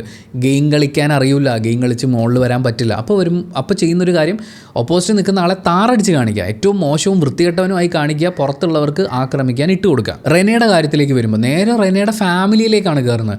ഒന്ന് പറഞ്ഞ് രണ്ടിന് ഫാമിലിയിലേക്ക്. ശരിക്കും അനുമോൾ ഇവിടെ ഗെയിം കളിച്ചുകൊണ്ടിരിക്കുന്നത് ബിഗ് ബോസ് ഹൗസിനകത്തുള്ള ആൾക്കാരോടല്ല, അവരുടെ ഫാമിലിയും കൂടി ചേർത്തിട്ടാണ്. അപ്പാനി ശരത്തിൻ്റെ ഫാമിലിയും കൂടി ചേർത്തിട്ടാണ് അനുമോൾ അവിടെ ഗെയിം കളിക്കുന്നത്. അക്ബറിനെയും അക്ബറിൻ്റെ ഫാമിലിയും ഓപ്പോസിറ്റ് നിർത്തിയിട്ടാണ് അനുമോൾ ഗെയിം കളിക്കുന്നത്. റെനയും റെനയുടെ ഫാമിലിയും ഓപ്പോസിറ്റ് നിർത്തിയിട്ടാണ് അനുമോൾ അവിടെ ഗെയിം കളിക്കുന്നത്. അനുമോൾ ആർക്കൊക്കെതിരെ ഗെയിം കളിക്കുന്നു അവരുടെയൊക്കെ ഫാമിലിയെ കൂടി എടുത്തു വെച്ചിട്ടാണ് ഗെയിം കളിക്കുന്നത്. ഇനി ഫാമിലിയെ എടുത്തു വെക്കാൻ കിട്ടുന്നില്ല, ഇപ്പോൾ ജിസേലിൻ്റെ ഫാമിലിയിലേക്കൊക്കെ പോയിട്ട് അവരിതൊന്നും അനുമോൾ ഈ പറയുന്ന സാധനങ്ങളൊന്നും അവർ കുത്തിയിരുന്ന് കണ്ട് മനസ്സിലാക്കാൻ പോകുന്നില്ല എന്ന് വിചാരിച്ചിട്ടായിരിക്കും ജിസേലിനെ ബോഡി ഷെയിം ചെയ്യുക എന്ന് പറയുന്ന ഒരു രീതിയിലേക്കാണ് അവർ മുന്നോട്ട് പോയത്. ജിസേലിൻ്റെ കൂടെ എപ്പോഴും ആണുങ്ങൾ പോകുന്നു. ഈ ആണുങ്ങളെ മുഴുവൻ അവർ ചിത്രീകരിച്ചിരിക്കുന്നത് മൊണ്ണ തിണ്ണകളാണ്, കഴിവില്ലാത്തവരാണ്, അതൊരു പെണ്ണിനെ കണ്ടു കഴിഞ്ഞാൽ അവരുടെ പുറകെ പോകുന്ന എന്നുള്ള വളരെ മോശമായിട്ടുള്ള ഒരു ആംഗിളിൽ അവിടെയുള്ള മുഴുവൻ പുരുഷന്മാരെയും ടാഗ് ചെയ്തുകൊണ്ടാണ് അനുമോൾ സംസാരിക്കുന്നത്. അതിനും ഉപയോഗിക്കുന്നത് ജിസേലിനെ തന്നെയാണ്. അതിന് ഇപ്പോഴും മനസ്സിലാക്കാത്തൊരു കാര്യം, ജിസേലിന് അങ്ങനെ ഒരു പരിഗണന എന്തുകൊണ്ട് കിട്ടി എന്നുള്ളതാണ്. അനുമോളോട് കാണിക്കാൻ തോന്നാത്ത ഒരു റെസ്പെക്റ്റ് അവർ ജിസേലിന് കൊടുക്കുന്നുണ്ടെങ്കിൽ അനുമോൾ അത് അർഹിക്കുന്നില്ല എന്നുള്ളതാണ്. അല്ലെങ്കിൽ അത്തരത്തിലൊരു സ്ട്രാറ്റജി അനുമോളിൽ നിന്ന് അവർ കണ്ടിട്ടില്ല എന്നുള്ളതുകൊണ്ടാണ്. ഇത് ഇത്രയും പുരുഷന്മാർക്കും ജിസേലിനും റെനയ്ക്കും ഒക്കെ എതിരെയുള്ള ഗെയിമാണ്. പുറത്ത് ജീവിക്കുന്ന സ്ത്രീകൾക്കെതിരെ കൂടി അനുമോളുടെ സ്ട്രാറ്റജി വളരെ മോശമായി അഫക്റ്റ് ചെയ്യപ്പെടുന്നുണ്ട് എന്നെനിക്ക് തോന്നിയുകൊണ്ടാണ് നമ്മൾ ഈ കാര്യങ്ങൾ പറഞ്ഞേ പറ്റൂ എന്നുള്ള ഒരവസ്ഥയിലേക്ക് വരുന്നത്. അനുമോളുടെ ആദ്യത്തെ മെയിൻ പരിപാടി മൂത്തവർക്ക് ബഹുമാനം, മൂത്തവർക്ക് ബഹുമാനം, മൂത്തവർക്ക് ബഹുമാനം. പക്ഷേ ഇത് റെനയാണ് പാലിക്കേണ്ടത്. മൂത്തവരെ കണ്ടു കഴിഞ്ഞാൽ അവരുടെ ഭാഗത്ത് നിന്ന് എന്തെങ്കിലും കുഴപ്പമുണ്ടായി കഴിഞ്ഞാലും തിരിച്ചൊന്നും പറയാൻ പാടില്ല, ചോദ്യം ചെയ്യാൻ പാടില്ല. കാരണം റെനെ എപ്പോഴും അനുമോളെ ചോദ്യം ചെയ്യും. അപ്പോൾ റെനയുടെ വായ അടപ്പിക്കാൻ വേണ്ടിയിട്ടുള്ളൊരു മാർഗ്ഗം എന്ന് പറയുന്നത് ഞാൻ മൂത്തതാണ്, അതുകൊണ്ട് നീ എന്നെ ബഹുമാനിച്ചേ പറ്റൂ. എത്രയോ പ്രായത്തിന് മൂത്ത വിവരമില്ലാത്ത ആളുകൾ നമ്മുടെ ചുറ്റും ജീവിക്കുന്നു. അവരെയൊക്കെ പോയി ബഹുമാനിക്കേണ്ട വല്ല കാര്യമുണ്ടോ? ബഹുമാനിച്ചിട്ട് കാര്യവുമില്ല, ബഹുമാനിക്കേണ്ട കാര്യവുമില്ല. ബഹുമാനം എന്ന് പറയുന്നത് നമ്മുടെ പെരുമാറ്റത്തിലൂടെ, പ്രവർത്തികളിലൂടെ ഒക്കെ നമ്മൾ സ്വന്തമാക്കി എടുക്കേണ്ട ഒരു കാര്യമാണ്. ഇത് ഈ പ്രായമുള്ള എല്ലാവരെയും മറ്റേ കുമ്പിട്ട് വണങ്ങുക, അവർ പറയുന്നത് അക്ഷരം പ്രതി അനുസരിക്കുക എന്ന് പറയുന്ന ആ ഒരു വൃത്തികെട്ട ശീലങ്ങളിൽ നിന്നൊക്കെ നമ്മൾ ഒരുപാട് അൺലേൺ ചെയ്ത് മുന്നോട്ട് വന്നുകൊണ്ടിരിക്കുകയാണ്. അങ്ങനെയുള്ള നമ്മളോടാണ്, അല്ലെങ്കിൽ അങ്ങനെയുള്ള പ്രേക്ഷകരോടൊക്കെയാണ് അനുമോൾ ഈ കാര്യം വീണ്ടും വീണ്ടും ആവർത്തിച്ച് പറഞ്ഞുകൊണ്ടിരിക്കുന്നത്. മുതിർന്നവരെ ബഹുമാനിക്കാത്ത പെൺകുട്ടി, നീ വേറൊരു വീട്ടിൽ കയറി ചെന്ന് കഴിഞ്ഞാൽ നിൻ്റെ അവിടുത്തെ അവസ്ഥ എന്തായിരിക്കും, ആ വീട്ടുകാരുടെ അവസ്ഥ എന്തായിരിക്കും എന്നൊക്കെയാണ് ചോദിക്കുന്നത്. അതായത് റെനയെ മറ്റൊരു വീട്ടിൽ കയറി ചെന്ന് കയറാനുള്ള, അല്ലെങ്കിൽ അവരിൽ നിന്ന് സ്വഭാവ സർട്ടിഫിക്കറ്റ് സ്വന്തമാക്കാൻ വേണ്ടി മാത്രമുള്ള ഒരാളായി ചിത്രീകരിക്കുകയാണ്. റെനയിലൂടെ യങ്ങറായിട്ടുള്ള പെൺകുട്ടികൾക്ക് മുഴുവൻ അനുമോൾ കൊടുക്കാൻ ശ്രമിക്കുന്ന സന്ദേശം ഇതാണ്. എന്നിട്ട് ഈ അനുമോൾ എന്താണ് ചെയ്യുന്നത്? എടോ പോടോ, ചിലപ്പോൾ എടാ പോടാ, അത് കഴിഞ്ഞിട്ട് പിന്നെ നേരെ വീട്ടിലേക്ക് നീ നിൻ്റെ പെണ്ണുമ്പിള്ളിയോട് പോയി പറഞ്ഞാൽ മതി. എന്തായാലും അനുമോളേക്കാൾ മൂത്ത ആളാണ് ശരത്ത് എന്ന് പറയുന്നത്. അപ്പാന് ശരത്തിൻ്റെ അടുത്ത് നീ നിൻ്റെ പെണ്ണുമ്പിള്ളിയോട് പോയി സംസാരിക്കൂ എന്ന് പറയുമ്പോൾ അപ്പോൾ അവിടെ ബഹുമാനക്കുറവില്ലേ? അനുമോൾക്ക് ആരെ വേണമെങ്കിലും ബഹുമാനമില്ലാതെ സംസാരിക്കാം. കാരണം അനുമോൾ സ്വന്തമായി അനുമോളെ ഒരു വിക്റ്റിമായിട്ടാണ് കാണുന്നത്. വിക്റ്റിം കാർഡ് ഇറക്കലാണ് ബിഗ് ബോസ് ഭാഷയിൽ പറയുമ്പോൾ. അപ്പോൾ അങ്ങനെ ഒരു സ്ട്രാറ്റജി ഉപയോഗിച്ചുകൊണ്ടിരിക്കുന്ന ഒരാൾക്ക് ആരുടെയും മെക്കിട്ട് കയറാം എന്നുള്ള രീതിയിലാണ് അനുമോൾ ഇതിനെയൊക്കെ ഡീൽ ചെയ്യുന്നത്. ഏറ്റവും ബേസിക് ആയിട്ടുള്ള കാര്യം, കൊടുക്കാത്ത ബഹുമാനമാണ് അനുമോൾ കിട്ടണം എന്ന് വാശി പിടിച്ചുകൊണ്ടിരിക്കുന്നത്. അതേപോലെ വേറെ പ്രായത്തിന് മുതിർന്നു എന്ന് പറയുന്ന ആളുകൾക്ക് വേണമെന്ന് പറയുന്നത്. ഇവിടെയൊക്കെ അനുമോൾ പ്ലേസ് ചെയ്യുന്നത് അനുമോളുടെ ഫാമിലിയാണ്. എൻ്റെ അച്ഛനും അമ്മയും എന്നെ അങ്ങനെ പഠിപ്പിച്ചിട്ടുണ്ട്, എൻ്റെ അച്ഛനും അമ്മയും എന്നെ അങ്ങനെ പഠിപ്പിച്ചിട്ടുണ്ട്. അനുമോളുടെ അച്ഛനും അമ്മയും പഠിപ്പിച്ചത് മാത്രമാണ് അനുമോൾ ഗെയിമിൽ സ്ട്രാറ്റജിയായി ഉപയോഗിക്കുന്നതെങ്കിൽ അനുമോളുടെ അച്ഛനും അമ്മയും അനുമോളെ പഠിപ്പിക്കാത്ത ഒരുപാട് കാര്യങ്ങളുണ്ട്. അതിൽ ബേസിക് ഹൈജീൻ മുതൽ ഒരുപാട് കാര്യങ്ങൾ വരുന്നുണ്ട്. ഇന്നത്തെ ഒരു എപ്പിസോഡ് എടുത്ത് നോക്കുകയാണെങ്കിൽ അനുമോൾ ബിന്നിയോട് സംസാരിക്കുമ്പോൾ പറയുന്ന ഒരു കാര്യമുണ്ട്. കിച്ചൺ ടാസ്ക്കാണ്. അനുമോൾ കിച്ചണിൽ കയറി പിടിച്ചിരിക്കുകയാണ്. കിച്ചണിൽ നിന്നെ മാറ്റുമെന്ന് പറഞ്ഞു കഴിഞ്ഞാൽ അനുമോൾ വിട്ടുകൊടുക്കില്ല. എന്നാൽ കിച്ചണിൽ പോയി പണിയെടുക്കാനാണെങ്കിൽ അനുമോൾക്ക് ഇഷ്ടമില്ലാത്ത ആരെങ്കിലും അവിടെ ഉണ്ടെങ്കിൽ അനുമോൾ കിച്ചണിൽ കയറില്ല. പണിയെടുക്കാതെ ഇങ്ങനെ നടന്നുകൊണ്ടിരിക്കുകയാണ്. ബേസിക്കലി അനുമോൾ അങ്ങനെ പണിയെടുക്കുന്ന ഒരാളാണ് എന്ന് ഈ കഴിഞ്ഞ കുറച്ച് ദിവസങ്ങൾ കാണുമ്പോൾ ഫീൽ ചെയ്യുന്നില്ല. അനുമോൾക്ക് മടിയാണ്. പക്ഷേ എന്നിട്ടും ചില കാര്യങ്ങൾ ചെയ്യുന്നത് ക്യാമറ സ്പേസ് കിട്ടാൻ വേണ്ടി മാത്രമാണ്. കൃത്യസമയത്ത് ആപ്പിൾ ഓറഞ്ച് മുന്തിരിയൊക്കെ കൊടുത്തിട്ട് അവിടെ ഇരുന്ന് ഇടയ്ക്കിടയ്ക്ക് കരഞ്ഞാൽ മതി, അല്ലെങ്കിൽ അനുമോൾ മുന്നിൽ കാണുന്ന ഫാൻസിനെയൊക്കെ പ്രോത്സാഹിപ്പിക്കുക എന്നുള്ള രീതിയിലാണെങ്കിൽ അനുമോൾ സുഖമായിട്ട് അങ്ങനെ പൊക്കോളും. ഇത് പണിയെടുക്കേണ്ടി വരുന്നുണ്ട്. മാത്രമല്ല സെൻറ്റർ ഓഫ് അട്രാക്ഷനായിട്ട് നിൽക്കണമെങ്കിൽ കിച്ചണിൽ തന്നെ നിൽക്കുകയും വേണം. അപ്പോൾ അതിൻ്റെ കാര്യങ്ങളൊക്കെ അനുമോൾ ചെയ്തുകൊണ്ടിരിക്കുകയാണ്. പക്ഷേ അനുമോളെ കിച്ചൺ ടീമിൽ നിന്ന് മാറ്റുന്നതിനെതിരെയുള്ള പ്രതിഷേധങ്ങൾ ബിന്നിയോട് പറയുമ്പോൾ അനുമോൾ പറയുന്നത് ഈ 10-15 പേർക്ക് ഫുഡ് ഉണ്ടാക്കി കൊടുക്കാൻ ഒരു പെൺകുട്ടി മതി. പെൺകുട്ടി എന്നാണേ പറയുന്നത്, അവിടെ ആൺകുട്ടി എന്നല്ല. ബിഗ് ബോസ് എവിടെയും പെൺകുട്ടികൾ മാത്രം കയറേണ്ട സ്ഥലമാണ് അടുക്കള എന്ന് പറഞ്ഞിട്ടില്ല. പെൺകുട്ടികൾ മാത്രമാണ് അടുക്കളയും കുളിമുറിയും വൃത്തിയാക്കേണ്ടതെന്ന് പറഞ്ഞിട്ടില്ല. പെൺകുട്ടികൾ മാത്രമാണ് ഇന്ന കാര്യങ്ങൾ ചെയ്യേണ്ടത്, അല്ലെങ്കിൽ ഇന്ന കാര്യങ്ങൾ ആൺകുട്ടികൾക്ക് മാത്രമാണ് എന്ന് ബിഗ് ബോസ് എവിടെയും പറഞ്ഞിട്ടില്ല. അവർ ആ ഹൗസിൽ വരുന്ന എല്ലാവർക്കും ഒരു തുല്യത ഉറപ്പാക്കിയിട്ടുണ്ട്. അത് ടാസ്കുകൾ ചെയ്യുന്ന കാര്യത്തിലാണെങ്കിലും നേട്ടങ്ങൾ കൈവരിക്കുന്ന കാര്യത്തിലാണെങ്കിലും നിങ്ങൾക്ക് എല്ലാത്തിനും ഇവിടെ ഒരു ഓപ്പൺ സ്പേസ് ആണുള്ളത്. അപ്പോഴാണ് അനുമോൾ പറയുന്നത് എല്ലാവർക്കും, അതായത് 10-15 പേരുള്ള ഒരു വീട്ടിലേക്കുള്ള എല്ലാവർക്കും ഉള്ള ഫുഡ് ഉണ്ടാക്കാൻ ഒരു പെൺകുട്ടി മതി എന്നാണ്. ഈ ഒരൊറ്റ വാചകം കേട്ട് ജീവിതം മുഴുവൻ മുരടിച്ചു പോയ, അതിൻ്റെ പേരിൽ ജീവിതത്തിൽ ഒരിക്കൽ പോലും നന്നായി ഒന്ന് ചിരിക്കാനോ നന്നായി ഒന്ന് വസ്ത്രം ധരിച്ച് തൻ്റെ ശരീരം വേർത്ത് വൃത്തികേടായിട്ടല്ലാതെ ഒരിക്കലെങ്കിലും കാണാൻ പറ്റാതെ പോയ എത്ര ജന്മങ്ങളുണ്ടാവും. അങ്ങനെയുള്ള എത്രയോ സ്ത്രീകളോടാണ്, അങ്ങനെയുള്ള എത്രയോ സ്ത്രീകളെ കണ്ട് വളർന്ന് ഇനി ഞാൻ അങ്ങനെ ആവില്ല എന്ന് അൺലേൺ ചെയ്ത് പുതിയൊരു ലൈഫിലേക്ക് പോയ എത്ര സ്ത്രീകളോടാണ് അനുമോൾ ആ അനീതി കാണിക്കുന്നത്. എന്നിട്ട് അനുമോൾ ഇത് ചെയ്യുമോ? എൻ്റെ ഒരു ഏറ്റവും സഭ്യമായ ഭാഷയിൽ എനിക്ക് പറയാനുള്ളത് ഉണ്ടമ്പുരി ചെയ്യും എന്നുള്ളതാണ്. എത്ര ദിവസം എത്ര നേരം അവരത് ചെയ്യും. അവിടെ എല്ലാവർക്കും ടാസ്കുകളുണ്ട്. ഓരോരുത്തരും അവിടെ ഗെയിം കളിക്കാൻ വന്നിരിക്കുന്നത് ഗെയിം കളിച്ച് ജയിക്കാനാണ്. അല്ലാതെ എല്ലാവരെയും ഊട്ടി ഉറക്കി മറ്റേ അച്ഛനും അമ്മയും പഠിപ്പിച്ച കാര്യങ്ങൾ അവിടെ പറഞ്ഞു വരുത്തി അങ്ങനെ ഒരു നന്മമരമാവാനൊന്നുമല്ല. അപ്പോൾ അനുമോളും ഈ ടാസ്കുകളിലൊക്കെ പങ്കെടുക്കണം. അനുമോൾ കുക്ക് ചെയ്തുകൊണ്ടിരുന്ന സമയത്ത് അവിടെ ആഹാരം ഏറ്റവും ലേറ്റായി, ഉച്ചയ്ക്ക് ബ്രേക്ക്ഫാസ്റ്റ് കിട്ടിയ സാഹചര്യം വരെയുണ്ട്. അപ്പോൾ ഈ പറയുന്ന കാര്യങ്ങളൊക്കെ ഉള്ളപ്പോഴും അനുമോൾ ഈ വാദിച്ചുകൊണ്ടിരിക്കുന്നത് അനുമോൾ ഒരു സംഭവമാണ്. അനുമോൾ ടാർഗറ്റ് ചെയ്യുന്ന ഒരു ഫാമിലി ഓഡിയൻസ് എന്നൊക്കെ പറയുന്ന, ഇപ്പോൾ എല്ലാവരും എടുത്തെടുത്ത് പറയുന്നുണ്ട് സീരിയൽ ഓഡിയൻസിന്, ഫാമിലി ഓഡിയൻസിനെന്ന്. അങ്ങനെയുള്ള ഓഡിയൻസിനെ സാറ്റിസ്ഫൈ ചെയ്യാൻ വേണ്ടിയിട്ടുള്ള ഡയലോഗുകൾ മാത്രമാണ് ഈ പറയുന്നത്. ഈ ഡയലോഗ് കേട്ടിട്ട് അപ്പോൾ അനുമോൾ നമ്മുടെ കുടുംബത്തിലുള്ള പെൺകുട്ടികളൊക്കെ ഇതുപോലെ ആവണം, ഇങ്ങനെ കണ്ടു പഠിക്കണം എന്ന് പറഞ്ഞ് വീണ്ടും ഇതേ മോശം ചിന്താഗതി അടിച്ചേൽപ്പിക്കപ്പെടാനുള്ള സാധ്യതകളുണ്ട്. ഒരുപാട് ആളുകളെ ട്രിഗർ ചെയ്യുന്നൊരു സ്റ്റേറ്റ്മെൻറ്റാണത്. അടിസ്ഥാനപരമായിട്ടുള്ള കാര്യം, കുക്കിംഗ് എന്ന് പറയുന്നത് അതൊരു ജെൻഡറിനുള്ള ഉത്തരവാദിത്വമല്ല. നിങ്ങൾ പെണ്ണായി പിറന്നു എന്നുള്ളത് കൊണ്ട് നിങ്ങൾ ചെയ്ത് തീർത്തിരിക്കണം എന്ന് നിർബന്ധമുള്ളൊരു കാര്യമല്ല. നിങ്ങൾ ആണായി പിറന്നതുകൊണ്ട് നിങ്ങൾ പ്ലേറ്റ് എടുത്ത് വെച്ച് തിന്നാനിരുന്നാൽ മതി എന്ന് പറയുന്ന ഒരു കാര്യമല്ല. ഇതൊക്കെ നമുക്കറിയാവുന്നതാണ്. ഈ വീഡിയോ കാണുന്ന നിങ്ങൾക്കും പറഞ്ഞുകൊണ്ടിരിക്കുന്ന എനിക്കും അറിയാം. പക്ഷേ ഗതികേടാണ് ഇങ്ങനെയുള്ള സ്ട്രാറ്റജികളിലൂടെ തെറ്റായ സന്ദേശങ്ങൾ ഒരു വലിയ വിഭാഗം പ്രേക്ഷകരിലേക്ക് എത്തുമ്പോൾ ഇത് പറയുക എന്നുള്ളത്. കുക്കിംഗ് എന്ന് പറയുന്നത് ഒരു ലൈഫ് സേവിങ് സ്കില്ലാണ്. നമ്മൾ എവിടെയെങ്കിലും ഒരു നാട്ടിൽ ചെന്ന് പെട്ടാൽ, ഒറ്റയ്ക്കാകുന്നൊരു സാഹചര്യം വന്നാൽ, അവനവൻ്റെ വയറ് നിറയ്ക്കാനുള്ള സാധനമെങ്കിലും കുക്ക് ചെയ്ത് കഴിക്കാൻ എല്ലാവരും പഠിച്ചിരിക്കുക എന്ന് പറയുന്ന ഒരു ബേസിക് സ്കില്ലാണ്. നിങ്ങളൊരു 15-20 പേർക്ക് ഒരുമിച്ച് ഫുഡ് ഉണ്ടാക്കാൻ പഠിക്കുന്നു എന്നുള്ളത്, അത് നിങ്ങൾ തൊഴിലായി എടുക്കുകയാണെങ്കിൽ അത് അടിപൊളി, നല്ല കാര്യം. പക്ഷേ അങ്ങനെ ചെയ്യുക എന്നുള്ളതാണ് ഒരു മനുഷ്യൻ അല്ലെങ്കിൽ ഒരു പെൺകുട്ടിയായി ജനിച്ചാൽ നിങ്ങൾ ചെയ്യേണ്ടതെന്നൊക്കെ പറഞ്ഞു പഠിപ്പിക്കുന്നത് ശുദ്ധ വൃത്തികേടാണ്. പ്രത്യേകിച്ച് ഈ തലമുറയിൽ സ്വന്തമായി ജോലി ചെയ്യാനും ബിസിനസ് ചെയ്യാനും ജീവിതത്തിലെ സ്വന്തം ട്രാക്ക് കണ്ടെത്താനും ഒക്കെ കഴിയുന്ന പെൺകുട്ടികൾ ഇരിക്കുന്ന ഒരു സദസ്സിൽ അത്തരം കുടുംബങ്ങൾ കാണുന്ന ഒരു പ്രോഗ്രാമിൽ ഈ സാധനമൊന്നും വിളിച്ച് പറയരുത്. അനുമോളുടെ സ്ട്രാറ്റജി നമ്മൾ പരിശോധിച്ച് നോക്കുമ്പോൾ അനുമോൾ അവിടെ പോർട്രേ ചെയ്യുന്നൊരു ക്യാരക്ടറുണ്ട്. വളരെ സിമ്പിളായിട്ട് ചുരുങ്ങിയ വാക്കുകളിൽ എല്ലാവർക്കും മനസ്സിലാവുന്ന പോലെ പറഞ്ഞുതരാം. ഒരു പെൺകുട്ടിയുടെ ജീവിതം എന്ന് പറയുന്നത് അവൾ സുന്ദരിയായി അണിഞ്ഞൊരുങ്ങിയൊക്കെ ഇരിക്കുക, പാചകം ചെയ്യുക, വീട് വൃത്തിയാക്കുക, പുരുഷന്മാരും മുതിർന്നവരും എന്തു പറഞ്ഞാലും അക്സെപ്റ്റ് ചെയ്യുക, നാണം കുണുങ്ങി ക്യൂട്ട്നെസ് ഒക്കെ വാരി വെതറിയിട്ട് ജീവിക്കുക. അങ്ങനെ ജീവിക്കുമ്പോൾ എല്ലാവരും ഇന്ന് നല്ല പേരുണ്ടാക്കിയെടുത്തിട്ട് ഏതെങ്കിലും ഒരാളെ വിവാഹം കഴിക്കുക. വിവാഹം കഴിച്ച് ചെന്ന് കയറുന്ന വീട്ടിൽ പാചകം ചെയ്ത് എല്ലാവരെയും സന്തോഷിപ്പിക്കുക, വീട്ടിലുള്ള ഭർത്താവായിട്ടുള്ള ആളിൽ നിന്ന് നല്ല പേര് സമ്പാദിക്കുക, നല്ല കുട്ടി, അടക്കൊതുക്കുള്ള കുട്ടി എന്ന് ഭർത്താവിൻ്റെ വീട്ടുകാരെ കൊണ്ട് പറയിക്കുക. ഇതാണ് ജീവിതം. അതിനെന്ത് ത്യാഗം സഹിക്കേണ്ടി വന്നാലും സഹിക്കാനും പൊറുക്കാനും പഠിച്ച പെണ്ണാണ് ഞാൻ എന്ന് പറഞ്ഞുകൊണ്ട് സഹിക്കാനും പൊറുക്കാനും തീരുമാനിക്കുക എന്ന് വാഗൊണ്ട് പറയും. ചിലപ്പോൾ തല്ലി അനുസരിപ്പിക്കാനും നോക്കും. പക്ഷേ ആ പെൺകുട്ടി ആത്മഹത്യ ചെയ്ത് കഴിയുമ്പോൾ, ഇതൊന്നും സഹിക്കാൻ പറ്റാതെ ആത്മഹത്യ ചെയ്ത് കഴിയുമ്പോൾ, എന്തിനാ മോളെ നീ ഇതൊക്കെ സഹിച്ചത് എന്ന് പറഞ്ഞ് കരയുന്ന ഒരു ബുദ്ധിയില്ലാത്ത, ബോധമില്ലാത്ത മലയാളിയുണ്ട്. ആ മലയാളിയാണ് അനുമോൾ അവിടെ പോർട്രേ ചെയ്യുന്നത്. അതേ മലയാളിയെ തന്നെയാണ് പുറത്ത് സാറ്റിസ്ഫൈ ചെയ്യാനും അനുമോൾ ശ്രമിച്ചുകൊണ്ടിരിക്കുന്നത്. ആസ് എ ഗെയിം സ്ട്രാറ്റജി അത് വളരെ മോശമാണ്.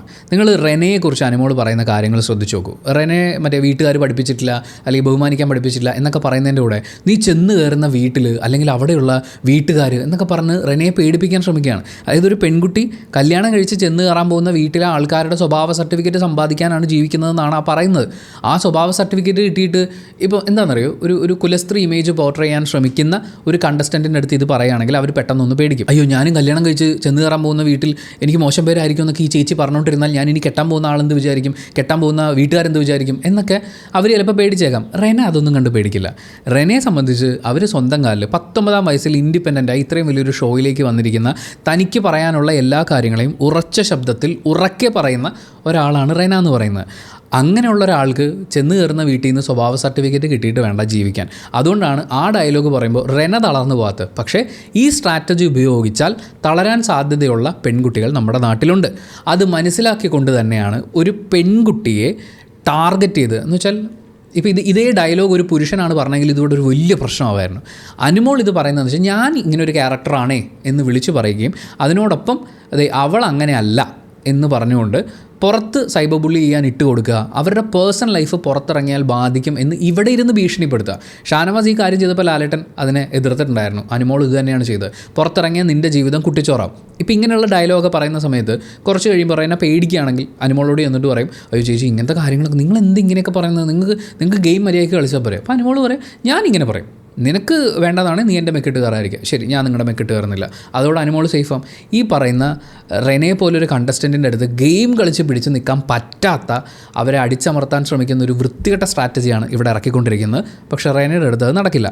അത് കഴിഞ്ഞ് റെനയെ പേടിപ്പിക്കാൻ ശ്രമിക്കുന്നത്, നമുക്ക് എല്ലാവർക്കും നമ്മുടെ അച്ഛനും അമ്മയൊക്കെ അല്ലേ വലുത്, പക്ഷേ റെന അവളുടെ ബോയ് ഫ്രണ്ടിനെയാണ് വിളിച്ചതെന്നുള്ളതാണ്. അത് പറഞ്ഞ് റെനയെ ജഡ്ജ് ചെയ്യേണ്ട എന്താവശ്യമാണ് അനുമോൾക്കുള്ളത്? അനുമോൾക്കിപ്പോൾ അച്ഛനെയും അമ്മയെ വിളിക്കാനുള്ളൂ. ഇപ്പം അച്ഛനും അമ്മയും അല്ലാതെ ആരെ അനുമോൾ വിളിച്ചാലും അവിവാഹിതയായ പെൺകുട്ടി എന്നുള്ള നിലയ്ക്ക് അനുമോൾ വിളിച്ചു കഴിഞ്ഞാൽ അനുമോൾ പോർട്രേ ചെയ്തിട്ടുള്ള ഇമേജിനും അനുമോൾ സാറ്റിസ്ഫൈ ചെയ്യാൻ ശ്രമിക്കുന്ന ഓഡിയൻസിനും അത് ബുദ്ധിമുട്ടുണ്ടാക്കുമായിരിക്കും. പക്ഷേ ചിലപ്പോൾ ഒരാൾക്ക് അവരുടെ അച്ഛനെയും അമ്മയും കാണുക എന്നുള്ളതിനേക്കാൾ ഇമ്പോർട്ടൻ്റ് അവരുടെ ഏറ്റവും അടുത്ത സുഹൃത്തിനെ കാണുക എന്നുള്ളതായിരിക്കും. ഓരോ ആളുകളും ജീവിതത്തിൽ അനുഭവിച്ച് വന്നിട്ടുള്ള ഒരുപാട് കാര്യങ്ങളുണ്ട്. അതിലൂടെ അവർക്ക് ഉണ്ടായിട്ടുള്ള കുറേ ഇമേജുകളുണ്ട്. സ്വന്തം അച്ഛൻ്റെയും അമ്മയുടെയും കൂടെ ഒരു 10 മിനിറ്റ് തികച്ചിരിക്കാൻ പറ്റാത്ത മക്കൾ നമ്മുടെ നാട്ടിലുണ്ട്. അത്രയും മോശമായി ട്രീറ്റ് ചെയ്യപ്പെട്ടിട്ടുള്ള മക്കളുണ്ട്. റെനയെ സംബന്ധിച്ച് അതുകൊണ്ടല്ല. റെന അവളുടെ ബോയ് ഫ്രണ്ടിനെ പോർട്രേ ചെയ്തിട്ടുള്ള അവരുടെ ഇതിനു മുമ്പുള്ള ഇൻ്റർവ്യൂസും കാര്യങ്ങളൊക്കെ കണ്ടു നോക്കുമ്പോൾ നമുക്ക് മനസ്സിലാവുന്ന ഒരു കാര്യം, അവർ വളരെ ഓപ്പണായി വളരെ സ്ട്രോങ് ആയി ഒരു റിലേഷൻഷിപ്പിൽ ഇരിക്കുകയാണ്. ഞങ്ങൾ ഇങ്ങനെ തന്നെ മുന്നോട്ട് പോകും, അഥവാ എന്തെങ്കിലും ഒരു പ്രശ്നം ഉണ്ടെങ്കിലും അത് ഞങ്ങൾ പറഞ്ഞ് തിരുത്തി പോകുക എന്ന് പറയുന്ന എന്താണെന്നറിയോ, വിവാഹം കഴിക്കാൻ പറ്റില്ല എന്ന് പറഞ്ഞു കഴിഞ്ഞാൽ തമ്മി കൊല്ലുക എന്ന് പറയുന്നൊരു ട്രാക്കിലൂടെ കാര്യങ്ങൾ മുന്നോട്ട് പോയിക്കൊണ്ടിരിക്കുമ്പോൾ റെനയും അവളുടെ ബോയ് ഫ്രണ്ടും പറയുന്നത് അങ്ങനൊരു സാഹചര്യം വന്നാലും ഞങ്ങളത് നന്നായി സോർട്ട് ചെയ്യുമെന്നാണ്. അത്രയും ക്ലീൻ ആൻഡ് ക്ലിയർ ആയിട്ടുള്ള ഒരു റിലേഷൻഷിപ്പായിട്ടാണ് അത് മുന്നോട്ട് പോകുന്നത്. മാത്രമല്ല, റെനയെ എല്ലാ വിധത്തിലും സപ്പോർട്ട് ചെയ്തുകൊണ്ടിരിക്കുന്ന ഒരാളായിട്ട് റെനയ്ക്ക് ഒരു പക്ഷേ തൻ്റെ മുന്നിൽ വരികയാണെങ്കിൽ കുറച്ചും കൂടി ഇമോഷണൽ സപ്പോർട്ടായിരിക്കും തോന്നുന്നത് ബോയ് ഫ്രണ്ട് ആയിരിക്കാം. അതിലിപ്പോൾ എന്താണ് കുഴപ്പം? ഇവരിത് വളരെ ഓപ്പണായി പറയുന്ന, പ്രേക്ഷകരുടെ മുഴുവൻ മുന്നിൽ പറയുന്ന, ഫാമിലിയുടെ മുന്നിൽ മുഴുവൻ ഉറക്കെ പറഞ്ഞിട്ടുള്ളൊരു റിലേഷൻഷിപ്പാണ്. ഇപ്പോൾ ബിന്നി പറയാണ്, എൻ്റെ അച്ഛനും അമ്മയല്ല എൻ്റെ ഭർത്താവാണ് വരേണ്ടത് എന്നുള്ള. അതിൻ്റെ വേറെ സാഹചര്യങ്ങളുണ്ടാകും. ഞാനൊരു ഉദാഹരണം പറയുകയാണ്. ബിന്നി പറയുന്നത് എനിക്ക് എൻ്റെ ഹസ്ബൻഡ് വന്നാൽ മതി. അപ്പോൾ ബിന്നി ഹസ്ബൻഡിൽ നിന്ന് പ്രതീക്ഷിക്കുന്ന ഒരു ഇമോഷണൽ സപ്പോർട്ടുണ്ട്. റെനയ്ക്ക് ചിലപ്പോൾ ബോയ് ഫ്രണ്ടിൽ നിന്ന് കിട്ടുന്ന ഇതേ ഇമോഷണൽ സപ്പോർട്ടായിരിക്കും. അതിനെ ജഡ്ജ് ചെയ്യാൻ പോകുമ്പോഴാണ് പ്രശ്നം. അത് മാത്രമല്ല, റെന ഇത് ഇത്രയും പബ്ലിക്കായിട്ട് പറയുമ്പോൾ ഞാൻ ഈ പറയുന്നത് സദാചാരം ഇപ്പോൾ, എന്നാൽ പോലും ഈ ഡയലോഗിന് ഇങ്ങനെ ഒരു റിപ്ലൈ കൊടുക്കാതിരിക്കാൻ പറ്റില്ല. റെന എനിക്ക് എൻ്റെ ബോയ് ഫ്രണ്ടിനെ കാണണം, അല്ലെങ്കിൽ അവനാണ് വരേണ്ടതെന്ന് പറയുമ്പോൾ ഒരേ ഒരാൾ മാത്രമായിരിക്കും ഷർട്ടും പാൻറ്റും ഒക്കെ പുതിയത് വാങ്ങിച്ച് ഇസ്തിരിയിട്ട് റെഡി ആയിട്ടിരിക്കുക. ആ ഉറപ്പ് റെനയ്ക്കുള്ളിടത്തോളം റെന അത് പറയട്ടെ. നിങ്ങൾ എന്തിനാണ് ഇതിൽ ടെൻഷനാവുന്നത്? മറ്റൊരു പ്രധാന പ്രശ്നം, അനുമോൾ എല്ലാവരെയും ഇട്ട് കൊടുക്കുന്നു എന്നുള്ളതാണ്. ഇപ്പോൾ അനുമോൾ അവിടെ ഇട്ട് ആക്രമിക്കുകയാണ്. ഇപ്പോൾ ഒരാൾ തനിക്കെതിരെ ഗെയിം കളിക്കുന്നു, അയാളെ ആക്രമിക്കുന്നു, അയാൾക്കെതിരെ ഫൈറ്റ് ചെയ്യുന്നു, അവിടെ അയാളെ തോപ്പിക്കുന്നു. That's fine. അങ്ങനെ ഗെയിം കളിക്കാനാണ് അവിടെ എല്ലാവരും വന്നിട്ടുള്ളത്. അതിൻ്റെ സ്ട്രെസ്സിലാണ് എല്ലാവരും അവിടെ ഇരിക്കുന്നത്. അതേ സ്ട്രെസ്സ് അവരുടെ ഫാമിലി മെമ്പേഴ്സ് പുറത്തിരുന്നും ഈ ഗെയിം കാണുന്ന സമയത്ത് അവർക്കും ഉണ്ട്. അയ്യോ, ഇയാൾക്ക് ഈ ഒരു ഹഡിൽ ക്രോസ് ചെയ്യാൻ പറ്റുമോ? നമ്മൾ അഭിലാഷിന് വടംവലി എന്ന് പറയുന്ന ഒരു ടാസ്ക് കൊടുത്തപ്പോൾ നമുക്ക് എല്ലാവർക്കും സങ്കടമായത്, നമ്മൾ ആസ് എ കണ്ടസ്റ്റൻറ്റ് അയാൾക്ക് കുറച്ച് ഫെയർ ആയിട്ടുള്ളൊരു ഗെയിം കിട്ടണമെന്ന് ആഗ്രഹിക്കുന്നുണ്ട്. അപ്പോൾ അയാളുടെ ഫാമിലി എന്തോരം ആഗ്രഹിക്കുന്നുണ്ടാവും. അങ്ങനെ ഓരോരുത്തരുടെയും ഫാമിലീസും ഈ ഗെയിമിൻ്റെ സ്ട്രെസ്സിലിരിക്കുകയാണ്. അപ്പോഴാണ് ഈ ഗെയിമിൽ ഒന്നും പെടാത്ത കാര്യങ്ങൾ പറഞ്ഞുകൊണ്ട് പുറത്തുള്ള ഫാമിലിയെ പോലും സമ്മർദ്ദത്തിലാക്കുന്ന രീതിയിൽ അനുമോൾ ഓരോരുത്തരായിട്ട് സൈബർ ബുള്ളിങ്ങിന് ഇട്ട് കൊടുക്കുന്നത്. അപ്പാനി ശരത്ത് അനുമോൾക്കെതിരെ ശബ്ദം ഉണ്ടാക്കുന്നു. അനുമോൾ പറയുന്നു താൻ കാരണമാണ് ഇവിടുന്ന് ഒരു പെണ്ണിറങ്ങിപ്പോയത്. അപ്പാനി ശരത്തിനെ പിന്നെ പുറത്തിട്ട് ആക്രമിച്ചതിൻ്റെ പരിധി എന്ന് പറയുന്നത് അദ്ദേഹത്തിൻ്റെ ഗർഭിണിയായ ഭാര്യ അടക്കമുള്ള കുടുംബാംഗങ്ങൾ ചേർന്ന് സോഷ്യൽ മീഡിയയിൽ ഒരു പോസ്റ്റ് ഇടേണ്ടി വന്നു. അക്ബറിനെ പിന്നീട് ഷാനവാസ് അക്ബറിൻ്റെ നോട്ടം ശരിയല്ല എന്ന് ജിസേലിനെ ഉപദേശിക്കാൻ പാകത്തിന് ഷാനവാസിന് ഐഡിയ കൊടുക്കുന്ന രീതിയിൽ അനുമോളാണ് അക്ബറിൻ്റെ നോട്ടം ശരിയല്ലെന്ന് ആദ്യം പറയുന്നത്. അത് പുറത്ത് എത്രത്തോളം പ്രശ്നം ഉണ്ടാക്കിയിട്ടുണ്ട്. ആ എൻറ്റയർ പുരുഷന്മാരെക്കുറിച്ച് പുറത്തുള്ളവർ പാവാടകൾ എന്നുള്ള പേര് വിളിക്കാൻ തുടങ്ങിയത് എന്തിൻ്റെ അടിസ്ഥാനത്തിലാണ്? അനുമോളാണ് അവരെ സൈബർ ബുള്ളിങ്ങിന് ഇട്ട് കൊടുക്കുന്നത്. ഇതറിയാതെ ചെയ്യുന്നതായിരിക്കും, അല്ലെങ്കിൽ ആത്മാർത്ഥമായി പറയുന്നതുകൊണ്ടാണ് എന്നൊക്കെ നിങ്ങൾക്ക് തോന്നുകയാണെങ്കിൽ ആ ഹൗസിൽ വേറെ എത്ര പേര് ഇത് തിരിച്ച് ചെയ്തിട്ടുണ്ട് എന്നൊന്ന് ആലോചിച്ച് നോക്കണം. അനുമോൾ ബിഗ് ബോസിൻ്റെ അടുത്ത് കൺഫെഷൻ റൂമിൽ പോയിരുന്നു പൊട്ടി കരയുന്നുണ്ട്. ആ കരയുന്ന ഓരോ ഡയലോഗിലും അനുമോൾ പറയുന്ന എല്ലാ കാര്യങ്ങളും അനുമോൾ തെറ്റിച്ചിട്ടുള്ളതാണ്. എന്നിട്ട് അവരിതൊക്കെ എന്നോട് ചെയ്യുന്നു എന്ന് പറഞ്ഞ് ബിഗ് ബോസിനെയാണ് മാനിപ്പുലേറ്റ് ചെയ്യാൻ ശ്രമിക്കുന്നത്. ഞാൻ മനസ്സിലാക്കുന്നത് അവരൊരു മിനിമം ഒരു 4-5 സൈക്കോളജിസ്റ്റുകളെങ്കിലും ആ ടീമിൽ ഉൾപ്പെട്ടിട്ടുണ്ടാവും. അങ്ങോട്ട് ഈ മണലിറക്കാൻ പറ്റുമെന്ന് തോന്നുന്നില്ല. പക്ഷേ അനുമോൾ ടാർഗറ്റ് ചെയ്യുന്ന ഓഡിയൻസിൻ്റെ അടുത്ത് നല്ലോണം ഈ മണലിറക്കുന്നുണ്ട്. അപ്പാനിയും അക്ബറും കഴിഞ്ഞ് പിന്നെ നേരെ ചെല്ലുന്നത് റെനയുടെ അടുത്താണ്. റെന അവളുടെ അമ്മയും അച്ഛനെയും, അതായത് ആ എപ്പിസോഡിൽ 1 hour എപ്പിസോഡിൽ അത് വന്നില്ലെങ്കിലോ എന്ന് വിചാരിച്ച് തനിക്കിത്രയും ക്യാമറ സ്പേസ് കിട്ടുന്ന ഒരു വഴക്കിവിടെ നടക്കുന്നു എന്ന് കൃത്യമായി തിരിച്ചറിഞ്ഞ് റെനയെ ടാർഗറ്റ് ചെയ്ത് പുറത്ത് സൈബർ ബുള്ളി ചെയ്യാൻ ഇട്ടുകൊടുക്കാൻ വേണ്ടിയാണ് അമ്മയും അച്ഛനെയും കാണുന്നതിന് പകരം ആ പെൺകുട്ടി അവളുടെ ബോയ് ഫ്രണ്ടിനെ കാണണം എന്ന് പറഞ്ഞു. ഭർത്താവിനെ കാണണം എന്ന് പറഞ്ഞാൽ കുഴപ്പമില്ല, ബോയ് ഫ്രണ്ട് എന്ന് പറയാൻ പാടില്ല. ആ വേർഡാണ് അവിടുത്തെ പ്രശ്നം. പക്ഷേ അത് വെച്ച് റെനയെ ജഡ്ജ് ചെയ്യുമെന്നും സൈബർ ബുള്ളി ചെയ്യുമെന്നും അറിഞ്ഞുകൊണ്ട് തന്നെ ഇത്രയും വർഷത്തെ മീഡിയ എക്സ്പീരിയൻസും ഇത്രയും വർഷത്തെ സോഷ്യൽ മീഡിയ എക്സ്പീരിയൻസും ഉള്ള അനുമോൾക്ക് ഇത് കൃത്യമായിട്ട് അറിയാം. അറിയാതെ ചെയ്തതല്ല, പക്ഷേ അതൊരു മോശം സ്ട്രാറ്റജി ആയിപ്പോയി. ഇതൊക്കെ പറയുമ്പോൾ നമ്മൾ അപ്രിഷ്യേറ്റ് ചെയ്യേണ്ടത് അനുമോളെ ഇതൊക്കെ പഠിപ്പിച്ചു വിട്ട അച്ഛനെയും അമ്മയല്ല. അനുമോൾ ഗെയിം സ്ട്രാറ്റജിയുടെ ഭാഗമായി പറയുന്ന അച്ഛനും അമ്മയും പഠിപ്പിച്ചു വിട്ടിട്ടുള്ള കാര്യങ്ങളിൽ അവരുടെ അച്ഛനും അമ്മേനെ അല്ല പറയേണ്ടത്. അപ്പാനി ശരത്തിൻ്റെ ഫാമിലിയെ ഇത്രയും പ്രശ്നങ്ങൾ ഉണ്ടായപ്പോൾ, ഇത്രയും മോശമായിട്ടുള്ള കാര്യങ്ങൾ പുറത്ത് വന്നു കഴിഞ്ഞപ്പോൾ, ഇത്രയും സൈബർ ബുള്ളിങ് ഉണ്ടായപ്പോൾ അയാൾക്കൊപ്പം നിൽക്കാൻ മനസ്സ് കാണിച്ച അദ്ദേഹത്തിൻ്റെ ഭാര്യയും മറ്റു കുടുംബാംഗങ്ങളും അവരെ നമ്മൾ സമ്മതിച്ചു കൊടുത്തേ പറ്റുള്ളൂ. അത് അത്രയും കറേജ് വേണമെന്നേ, അത്രയും ധൈര്യമില്ലാതെ ഇതൊന്നും ചെയ്യാൻ പറ്റില്ല. അങ്ങനെ ചെയ്യില്ല എന്നങ്ങ് കട്ട് ആൻഡ് റൈറ്റ് ആയിട്ട് പറയണമെങ്കിൽ എന്തുമാത്രം വിശ്വാസം അയാളിൽ ഉണ്ടാവണം. അതിനുശേഷം അക്ബറിൻ്റെ ഉമ്മയൊക്കെ വന്ന് സംസാരിക്കുമ്പോൾ ഈ കാര്യങ്ങളൊന്നും തന്നെ അവിടെ സൂചിപ്പിച്ചിട്ടില്ല, അല്ലെങ്കിൽ അതൊന്നും അവർ വിഷയമായിട്ട് എടുത്തിട്ടില്ല. അങ്ങനെ അയാളെ വിശ്വസിക്കുന്ന ഒരു കുടുംബം അയാൾക്കുണ്ട്. റെന ഇത്രയും ഇഷ്യൂസ് ഉണ്ടാകുമ്പോഴും റെന എൻ്റെ ബോയ് ഫ്രണ്ടിനെയാണ് എനിക്ക് കാണേണ്ടത് എന്ന് പറയുമ്പോൾ അതിനെ അക്സെപ്റ്റ് ചെയ്യാൻ പറ്റാത്ത ഫാമിലിയാണ് പുറത്തുള്ളതെങ്കിൽ റെന ചിലപ്പോൾ അവിടെ എന്തെങ്കിലും ഒന്ന് ചിന്തിക്കാനെങ്കിലും സമയമെടുത്തേനെ. പക്ഷേ റെനയ്ക്ക് അതിൻ്റെ ആവശ്യമില്ല. അവൾ എന്താണെന്നും എങ്ങനെയാണെന്നും അവൾക്ക് ഏത് രീതിയിലുള്ള ഇമോഷണൽ സപ്പോർട്ടാണ് ഏറ്റവും ആവശ്യമെന്നും തിരിച്ചറിയുന്ന, അവളെ അതിന് പ്രിപ്പയർ ചെയ്തിരിക്കുന്ന, അവളുടെ ആശയങ്ങളെയും അവളുടെ സ്വാതന്ത്ര്യങ്ങളെയും ഉറച്ച് പറയാൻ അവളെ പഠിപ്പിച്ചിട്ടുള്ള അച്ഛനും അമ്മയും ഉൾപ്പെടുന്ന അവളുടെ കുടുംബാംഗങ്ങളെ മുഴുവൻ നമ്മൾ സമ്മതിച്ചു കൊടുത്തേ പറ്റുള്ളൂ. ഇത്രയും നല്ല ഫാമിലീസിൽ നിന്ന് വരുന്ന ഈ ആൾക്കാരെയാണ് ഫാമിലി കൊള്ളൂല എന്ന് പറഞ്ഞിട്ട് അനുമോൾ പുറത്ത് സൈബർ ബുള്ളി ചെയ്യാൻ വേണ്ടി ഇട്ട് കൊടുത്തുകൊണ്ടിരിക്കുന്നത്. ജസ്റ്റ് ബിക്കോസ് ഓഫ് അനുമോളുടെ സ്ട്രാറ്റജി, ജസ്റ്റ് ബിക്കോസ്, വേറെ ഒരു റീസണും ഇല്ല.